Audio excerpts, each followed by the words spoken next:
बहुत बढ़िया अवसर है। मंत्र न चले नाम चला लो, नाम न चले तो चतुरासी जी गुनगुनाने लगो। बिल्कुल अवसर मत दो, जैसे दुश्मन नीचे गिर पड़ा है आप ऊपर चढ़े हो, अब उसको ऊपर आने का अवसर मत दो। ऊपर आने का अवसर दिया तो अब आपको ऊपर आने का अवसर दुश्मन नहीं दे पाएगा। ध्यान रखना, एक बार अगर अब मन चढ़ गया आपके ऊपर और मनमानी आचरण करा लिया तो आपको भजन लायक नहीं रखेगा, क्योंकि वो समझ चुका है कि तुम ऐसी जगह पहुंच चुके हो कि अगर अब हम इसको हरा ना पाए तो मुझे जिंदगी भर इसका गुलाम बनना पड़ेगा। मन ने देख लिया है कि अब हम मारे जाएंगे, अब मुझे मरना पड़ेगा, तो वो आखिरी कोशिश करके आपका नाश करेगा। बस आप सावधान हो जाओ। इस समय आपके घुटने उसके गर्दन के ऊपर हैं, ऐसा समझो, क्योंकि सदगुरु आश्रय, संत आश्रय, सत्संग, नाम धाम आश्रय। अब वो विचलित हो रहा है, भड़बड़ा रहा है, कोई तो मिले ऐसा, थोड़ा तो हमें जीवन दान दे, क्या विषय भोग, थोड़ा तो मुझे विषय सेवन करने को मिले। चूक कर दी तो फिर गिरा देगा। परमहंस श्री ओंकारानंद सरस्वती जी ने जब बिल्कुल नई अवस्था सामने उनके गए तो उनका, अच्छा बच्चा, बड़े भाग्यशाली हो, वैराग्य मार्ग में आए हो, पर ध्यान रखना, एक सांप को जब बंदर पकड़ता है तो बोले ऐसे ऐसे जड़ में रगड़ता, फिर देखता, सू तो नहीं बोला, फिर रगड़ता है, और वो मरने पर भी रगड़ता ही रहता है कि कहीं इसमें जान न। बोले बस ऐसे ही साधु को, साधक को, उपासक को अपने मन को रगड़ना है। राधा वल्लभ सिंह हरिवंश, राधा वल्लभ सिंह हरिवंश, राधा वल्लभ सिंह हरिवंश। अगर सू बोलने का मतलब अगर थोड़ा भी विषय स्फुरण रह गया है तो अभी रगड़ते रहो, राधा वल्लभ सिंह हरिवंश। फिर सच्ची कहते भजन करना नहीं पड़ता। जैसे भजन थोड़ी करना पड़ता है ही नहीं भजन, किसी और कुछ क्या करे, कुछ है ही नहीं यंत्रों में, वो स्फूर्ति केवल वही हो। अब उसको भजन थोड़ी करना है, रह ही नहीं गया, कुछ करना ही नहीं रह गया है। हंस रहे, खेल रहे, बात कर रहे, खा रहे, पी रहे, चल रहे, ठाड़े बैठे परे उताना, कबीर काहे हम राय ठिकाना, हर समय। पर वो स्थिति प्राप्त करने के लिए निरंतर अभ्यास की आवश्यकता है। श्री भगवान कह रहे हैं कि परमम पुरुषम दिव्यम याति पार्थानुचिंतयेत, जो मेरा सदैव चिंतन करता रहता है, दिव्य परम पुरुष का साक्षात्कार उसको अपने चित्त में ही हो जाता है। चित्त स्थान भगवान वासुदेव का है। शरीर छोड़ने के बाद नहीं, शरीर रहते ही ऐसी आनंद की वृत्ति उदय होती है। अब उनके लिए शब्द ही नहीं तो क्या वर्णन करें, ऐसी आनंद की उसी आनंद में वो आनंद समुद्र प्रभु प्रकाशित होने लगते हैं। पर उस आनंद में जहां आपका थोड़ा प्रवेश होता है, आप उलझ करके विषय की तरफ चले जाते हैं। ध्यान देना हमारी इस बात को, यह अनुभवगम्य बात कहते हैं। जब आपको भजन का थोड़ा आनंद मिलेगा तो आप थोड़ा निश्चिंत जैसे होते हैं, उसी समय मन आपको विषयों में फंसा देगा। जब आपको भजन का अभ्यास बढ़ने लगे, आनंद मिलने लगे, तो आपको उदासीनता बढ़ानी है, हंसना नहीं है, लोगों से मिलना नहीं, खेलना नहीं है, क्योंकि इस समय चढ़ाई का है। आनंद स्फुरित होने लगा, बचाओ, बिल्कुल आसपास से सुरक्षित हो जाओ।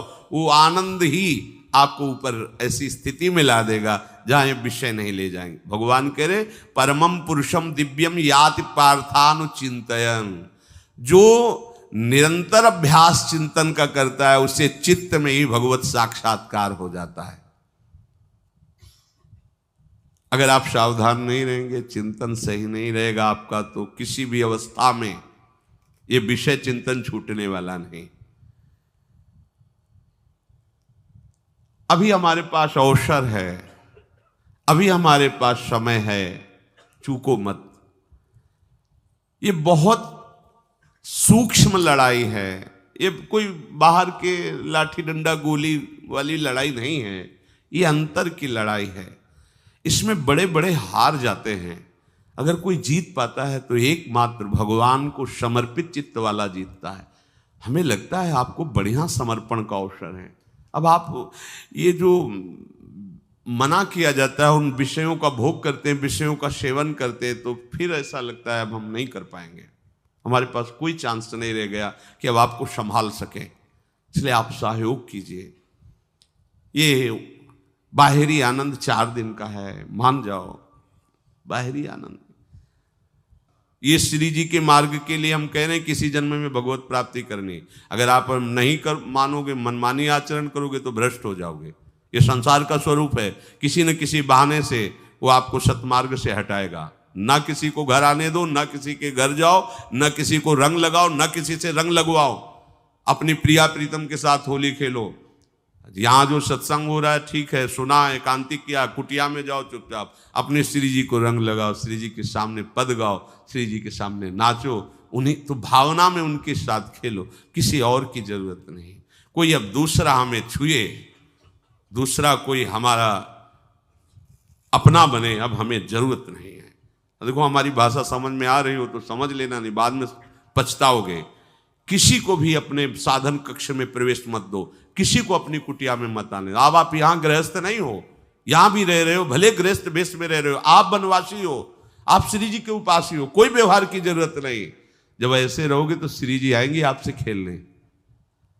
निष्ठा, हृदय में निष्ठा। अब व्यवहार की गुंजाइश नहीं रह गई, हमारे पास समय नहीं व्यवहार का। हमारी बातें मान लो पर आप लोग मानते नहीं हो, इसलिए कोई रंग नहीं चढ़ पा रहा। अरे वो बेचैन है आपके साथ खेलने के लिए, उनकी तरफ जब देखो ना तो बेचैन है, पर उनकी तरफ कोई देखना ही नहीं चाहता। वो तो यहीं से फुर्सत नहीं मिलती भोगों से खेलने के लिए, संसार के राग में खेलने के लिए। अरे वो तो लालायित है, वो तो खुशी हो रहे कि ये हमारा शरणागत हो गया, अभी हमारी सहचरी बनेगा, हमारी सेवा में आएगा। शरणागत हो करके पीठ कर लिया श्री जी की तरफ, मुख कर लिया संसार की तरफ, तो दोनों लाड़िले उदास बैठ जाते हैं। अब क्या करें, ये तो उधर मुख करके जा रहा है, चलो फिर कभी लौटेगा, वो फिर इंतजार कर रहे हैं। विमुख भये निमिषो ना अकृपा जब चिते तब। खूब अभ्यास करो नाम जब। कोई होली दिवाली त्योहारी, हमारा सारा त्योहार लाडली लाल से है, इन्हीं के साथ खेलो। देखो तुम्हें बताएं, जो बच्चा बाहर खेलने नहीं जाता तो माता पिता उसके साथ खेलने लगते। कैसे? घुटने के बल चल रहा है तो वो पिता भी घुटने के बल चलेगा उसके साथ साथ। वो तोतली बोलेगा तो वो भी तोतली बोलेगा। देखा है कभी ऐसा? ऐसा कर। तो ये हमारे स्वामी भी जब देखेंगे कि अरे ये तो किसी से राजी नहीं है, केवल हमसे खेलना चाहता है, इनके लाने का एक ही उपाय है, ध्यान रखना, अनन्य व्रत नहीं चाहिए हमें। और जैसे कल आप सुन रहे थे, पपीहा बन के रहू रे, बस यही चातक व्रत नहीं, हमें नहीं चाहिए। अगर हमारे रंग पड़ेगा तो लाडली लाल का पड़ेगा, हम खेलेंगे तो लाडली लाल के साथ खेलेंगे, नहीं तो अब आजीवन नहीं खेलेंगे, आजीवन नहीं खेलेंगे। अगर हम पाएंगे तो इनकी जूठन पाएंगे, नहीं तो प्राण त्याग देंगे। जिएंगे तो वृंदावन में जिएंगे, नहीं जीवन। ये व्रत चाहिए। काहे को व्यर्थ समय नष्ट कर रहे हो? धारण करो अनन्य निष्ठा का व्रत। इनको अपनी तरफ आकर्षित करने के लिए अनन्यता ही व्रत है। रसना कटो जो अन रटो, निरखियन फुटो नयन, श्रवण फुटो जो अन सुनो, श्री राधा जसमैन।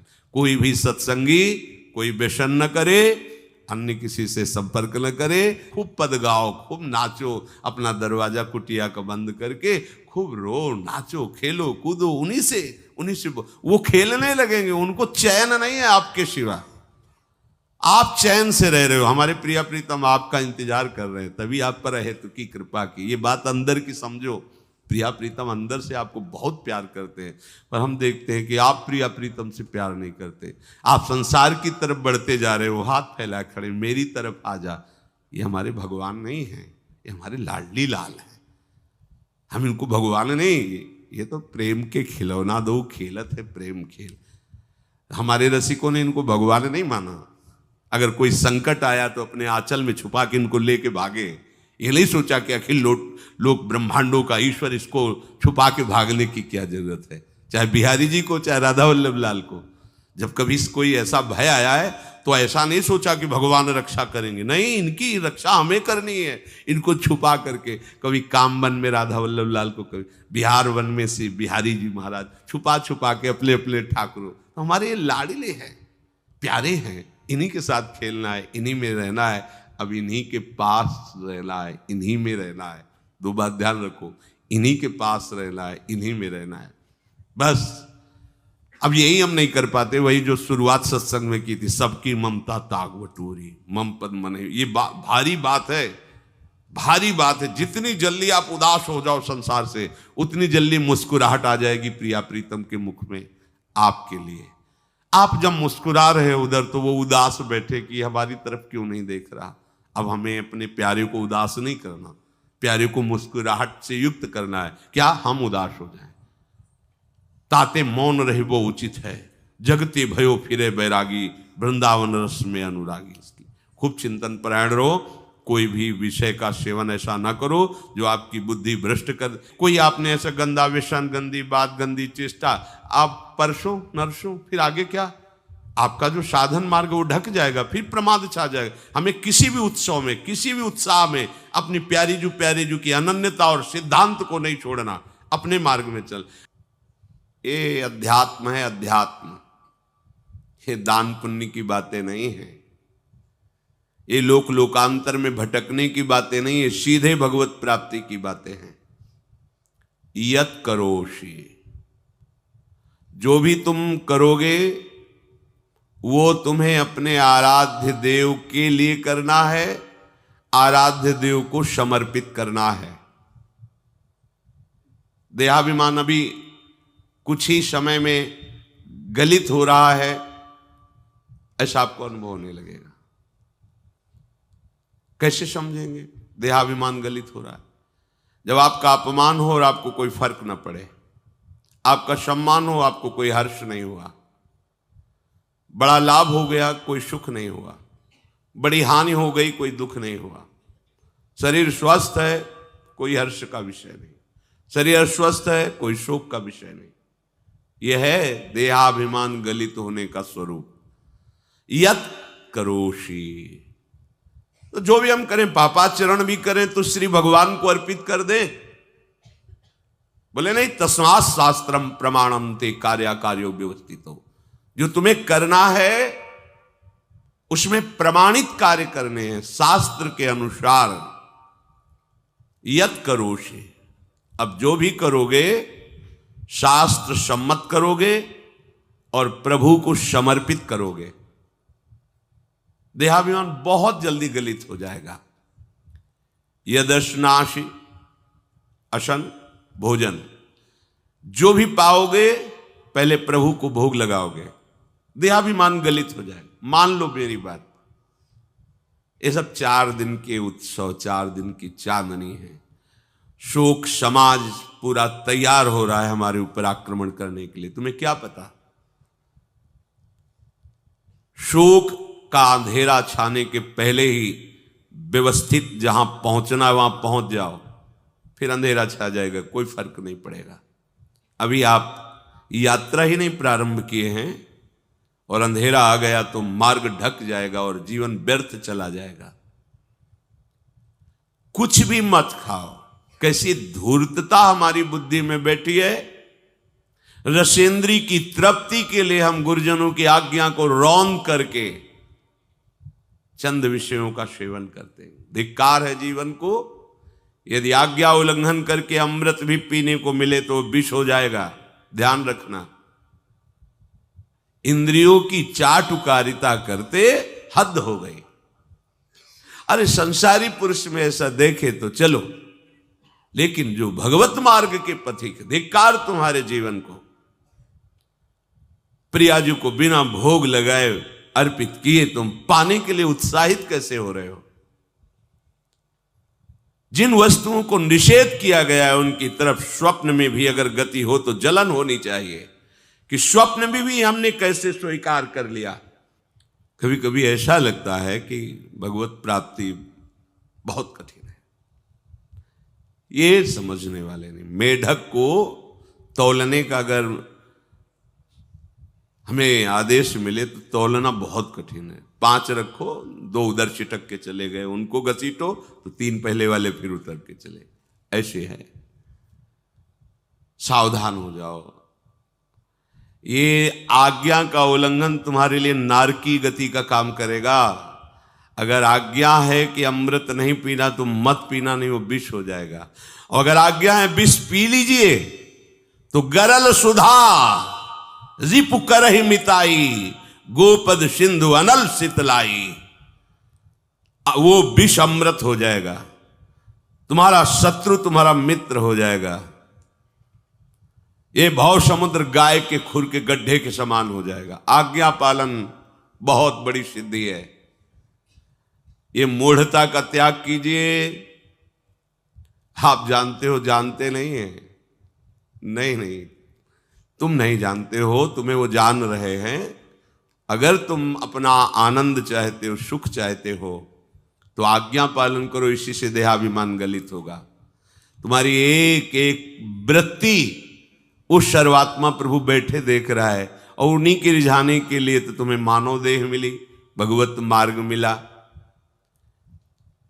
ये ध्यान रखो, एक बार भी बिना भोग अर्पित किए हुए जो पाओगे वही तुम्हारी बुद्धि भ्रष्ट कर देगा। देख लो आंख खोल के कैसे बुद्धि भ्रष्ट होती है। वो अपने आराध्य देव इष्ट देव की ही निंदा करने लगता है, आराध्य देव इष्ट देव के विपरीत चलने लगता है। ये बुद्धि गिरी मतलब सर्वनाश। जो शास्त्र में कहा गया है, कामः संजायते क्रोधा क्रोधा स्मृति विभ्रमा स्मृति भ्रंशात् बुद्धिनाशो। बुद्धिनाश को ही कहा गया प्रणश्यति, नष्ट हो गया, वो किसी काम का नहीं। यत करोषि, जो भी कर रहे हो वो प्रभु के लिए हो और प्रभु को अर्पित करो। यदश्नाश, जो भी असन भोजन करते हो, जो भी तुम्हारी जिह्वा में जाए, अगर तुम इसी जन्म में भगवत प्राप्ति करना चाहते हो तो बिना भोग लगाए मत पाना, मान लीजिए। फिर कह रहे यज्जुहोषि, जो भी तुम हवन का तात्पर्य होता है भागवतिक कार्य करते हो, वो प्रभु को अर्पित कर दो, बड़ा सुख मिलेगा। जो तुम ददाशी, किसी को भी कुछ भी देते हो, प्रभु को दे दीजिए। देने के पहले उसमें भाव कीजिए, राधा वल्लभ लाल इसके हृदय मंदिर में बैठे हैं। अब भोजन जल वस्त्र जो भी आपको उसको दिया तो उस व्यक्ति को नहीं दिया, सीधे ठाकुर जी को दिया, राधा वल्लभ लाल को दिया। यत तपस्यासी, जो भी तुम तपस्या कर रहे हो, काम वेग को सह रहे हो, क्रोध को सह रहे हो, गर्मी सर्दी सह रहे हो, अनुकूलता प्रतिकूलता सह रहे हो, ये भी प्रभु को अर्पित कर दो। भगवान आदेश कह रहे हैं तत्कुरुष्व मदर्पणम। ये सब मेरे को अर्पित करने का मतलब मेरी पूर्ति नहीं हो जाएगी, तेरी पूर्ति हो जाएगी। भला ये सब नदियां समुद्र में गिरना बंद कर दें तो समुद्र घट जाएगा क्या? यद्यपि समुद्र प्राकृतिक है, चिदानंद नहीं। भगवान तो चिदानंद समुद्र है। कोई भी नदी चाहे बाढ़ युक्त जाके गिरे या गिरना बंद कर, समुद्र में कोई फर्क नहीं पड़ता। इसीलिए सेवक जी ने कहा है, मांगो मन मनुष्य दास अपनी कर, पूर्ण काम सदा हृदयम। हे पूर्ण काम प्रभु, यद्यपि आपको मेरी जरूरत नहीं है, पर मैं अपने लिए मांग रहा हूं कि अपनी दासी बना लीजिए। मदभक्तो मईश्वरे सर्वज्ञे परम गुरु वासुदेवे समर्पित सर्वात्म भावः यत् पश्यति शृणोति स्पृशति वा सर्वमेव भगवान वासुदेवः इत्येवं गृहाविष्ट बुद्धिर मदभक्तः सन एतत् यथोक्तम सम्यक दर्शनम विज्ञाय मद भावाय मम भावो मद भावः परमात्म भावस्तस्मै परमात्म भावो योपपद्यते युज्यते घटते मोक्षम गच्छति। वेद कहता है, भगवान की वाणी, मद भक्तो, जो मेरा भक्त हो गया है। अभी हम देह भक्त हैं, भोगों के भक्त हैं, विषयों के भक्त हैं। काम क्रोध लोभ मोह जब जो चाहता है हमें परास्त कर देता है। लेकिन जो मद भक्तो हो गया उसको नहीं। बाहरी वेश परिवर्तन से मद भक्तो नहीं होता। कभी कभी हंसी आती है कि अमृत कुंड को छोड़ करके मल कुंड का स्वाद लेने के लिए कितना लालायित है जीव। कैसी मंद बुद्धि, मतलब एकदम लगता है कि वाह प्रभु आपकी है विचित्र माया है। ये इधर कूदे तो अमृत कुंड है, इधर कूद रहा है मल कुंड है। वो जानबूझ करके अमृत को त्याग करके मलकुंड में जा रहा है। जहां हमारी प्यारी जी और प्यारे जी की ऐसी सुख वृत्ति है, वेणु कानन कुणित श्रवण सुंदर सुनत मुक्ति सम सकल सुख पाए पग पेलिरी। मोक्ष सुख को भी लात मार करके जिस सुख में बढ़ा है, कैसा कैसा तुम्हारा आश्रय है। हमारे युगल सरकार का ऐसा सुख है कि मोक्ष सुख थूक देने योग्य हो जाता है, और आप युगल सरकार को एक तुच्छ विषय के लिए छोड़ देते। कैसे भक्त हो तुम, कैसे हो तुम? खुद प्रश्न करके देखो। कभी तुम्हें अपने ऊपर धिक्कार नहीं आता? अपने को बहुत चतुर समझते हो, अपने को बहुत प्रवीण समझते हो कि कोई नहीं जानता हम क्या खाते हैं, कोई नहीं जानता हम कहां जाते हैं, कोई नहीं जानता हम कैसे खिलाड़ी हैं कि खेल रहे हैं। अरे पागल, तू कैसा खेल रहा है। ये जगन नाटक वैभवा, वो बैठे हुए डायरेक्टर सब कुछ देख रहा है और तुम्हारी कहानी लिख रहा है। बहुत होश में हो जाओ, हर समय तुम दृष्टि में हो, ऐसा मत समझो। मद भक्तो मईश्वरे सर्वज्ञ, समझ मैं सर्वज्ञ हूं, मैं सब कुछ देख रहा हूं। परम गुरु, मैं गुरुओं का भी गुरु, परम गुरु हूं। भगवान बोल रहे वो है, वही परम गुरु है, क्योंकि गुरु शब्द ही उन्हीं के आगे है, दूसरा कोई नहीं, कोई है ही नहीं दूसरा, दूसरो न कोई, वही परम गुरु है, क्योंकि उनके सिवा कोई है नहीं, वही है परम गुरु। बड़े करुणा में है। अगर ये सोचा जाए कि भगवान की वाणी और गुरु की वाणी अलग है तो भ्रम है आपको। भगवान की वाणी गूंज रही है, पकड़ो, आपको लगेगा बातें कर रहे हो, कहां गूंज रही है? अभी ट्रांजिस्टर लाइए, लखनऊ लगाइए, अभी बोलने लगेगा। तो वाणी गूंज रही ना लखनऊ की। कानपुर लगाइए, कानपुर बोल लेगा, क्योंकि उसमें पावर है उस वाणी को घसीटने का। एक यंत्र जैसा तुम्हारे अंदर तो पावर नहीं है, तुम अपने को बहुत पावरशील समझते हो। एक इतना बड़ा ट्रांजिस्टर लाइए, उसे आप अभी लगाइए बंबई, वो अगर स्टेशन आ रहा पकड़ में तो बोलने लगेगा कि बंबई की आकाशवाणी से बोल रहा हूं, आकाशवाणी पकड़ रहा है वो। तुम्हारे अंदर कितनी सामर्थ्य है। तुम गुरुवाणी सामने से नहीं पकड़ पा रहे हो, आकाशवाणी क्या पकड़ोगे? बहुत ज्ञानी, बहुत विज्ञानी, वो एक यंत्र पकड़ रहा है लोक के स्टेशनों को। अगर तुम मंत्र पकड़ लो तो तुम भगवान की वाणी ऐसे सुनोगे, ऐसे देखोगे, कहीं दूर थोड़ी है, सामने नृत्य करते रहते हैं। नेत्र खुले थोड़ा, पावर आप में है, जो मंत्र मिला है वो यंत्र पकड़ता है स्टेशन, पावर तुम्हारा सीधे पावर हाउस को पकड़ेगा। अखिल ब्रह्मांडों का पावर वासुदेवा समर्पित सर्वात्म भावः, तो यत् पश्यति यत् शृणोति स्पृशति, वो भगवान का स्पर्श करेगा, भगवान की वाणी सुनेगा, भगवान को ही देखेगा। कौन? जो मद भक्ता है। तो आप लोग बड़े कृपा पात्र हैं, भगवत मार्ग के पथिक बन गए। कहां फंसे हो यार, कहां? बड़ी हंसी आती है। साधक अपने छोटे से दोष को पहाड़ की तरह देखकर व्याकुल हो जाता है और गुरु और भगवान से पुकारता है, नाथ देखो मैं ऐसा, मुझे बचा लो। प्रभु अभी तक समर्पण नहीं हो पाया, उसे अपने में फुर्सत नहीं। जो मेरा हो जाता है वो निरंतर मेरा चिंतन करता है, इसलिए मैं उसको सुनाई देता हूं। तुम किसका चिंतन कर रहे हो? संसार का। तो क्या सुनाई दे रहा है? संसार। तुम किसको देखना चाहते हो? संसार को। तो क्या दिखाई दे रहा है? स्त्री पुरुष दोष गुण। भगवान कह रहे मद भक्तो, जो मेरा भक्त है वो यत् पश्यति शृणोति स्पृशति। प्रभु स्पर्श में आते, केवल देखने में नहीं आते। क्या भगवान को ध्यान में देख लिया समय, जैसे आप गले लगते ऐसे प्रभु